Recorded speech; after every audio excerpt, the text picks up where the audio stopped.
അപ്പം എൻ്റെ മക്കളെ ഈ വെള്ള കളറിലുള്ള ദോശ ചുട്ടിട്ടും കഴിച്ചിട്ടും മടുത്തിട്ടാ. അപ്പോൾ തോന്നി എനിക്ക് കളറൊന്ന് മാറ്റി പിടിച്ചാലോ എന്ന്. അപ്പോൾ അതിനായിട്ട് ഇതാ ഞാൻ ഇവിടെ കുറച്ച് മുരിങ്ങൻ്റെ ഇലയാണ് എടുത്തിട്ടുള്ളത്. നമുക്ക് ഈ മുരിങ്ങൻ്റെ ഇലയൊക്കെ ഒന്ന് വൃത്തിയാക്കി എടുക്കാം. അപ്പോൾ ഇടയ്ക്കൊക്കെ നമുക്ക് ഇതുപോലൊക്കെ ഒന്ന് മാറ്റി പിടിക്കുന്നത് നല്ലതാണ് കേട്ടോ. മുരിങ്ങൻ്റെ ഇല എന്ന് പറയുന്നത് നല്ലൊരു സാധനമാണല്ലോ. നമുക്ക് കറി വെക്കാനും തോരൻ ഉണ്ടാക്കാനും എങ്ങനെയും വേണമെങ്കിൽ നമുക്ക് ഉണ്ടാക്കി കഴിക്കാം. നമുക്കിത് മിക്സിയുടെ ജാറിലേക്ക് ഇട്ട് കൊടുക്കുക. കൂടെ തന്നെ കുറച്ച് ചെറിയ ഉള്ളി, ഒരു പിഞ്ച് ജീരകം, ഒരു പച്ചമുളക്, ഇത്തിരി തേങ്ങ. ഈ പാകത്തിന് വെള്ളം ഒഴിച്ചിട്ട് നല്ലോണം അരച്ചെടുക്കുക.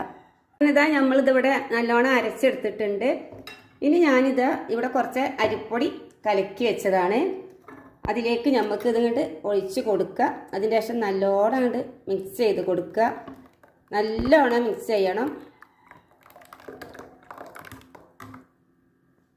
പാകത്തിന് ഉപ്പും കൂടെ ഇട്ട് കൊടുക്കാം.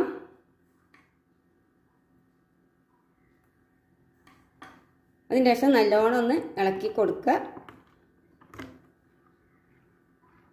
ഇനി നമുക്ക് ദോശ ചുട്ടെടുക്കാം.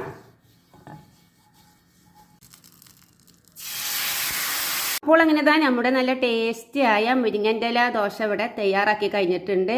അപ്പോൾ എല്ലാവരും ഇതുപോലൊക്കെ ഒന്ന് ഉണ്ടാക്കുക, കഴിക്കുക. അപ്പോൾ എൻ്റെ വീഡിയോ നിങ്ങൾക്ക് ഇഷ്ടപ്പെടുകയെന്നുണ്ടെങ്കിൽ എല്ലാവർക്കും ഒന്ന് ഷെയർ ചെയ്യുക, കമൻറ്റ് ചെയ്യുക, സപ്പോർട്ട് ചെയ്യുക. അപ്പോൾ നമ്മുടെ മുരിങ്ങൻ്റെ ഇല ദോശയ്ക്ക് ഉണ്ടാക്കിയ കുഞ്ഞമ്മത്തി മുളകിട്ടതാണ്.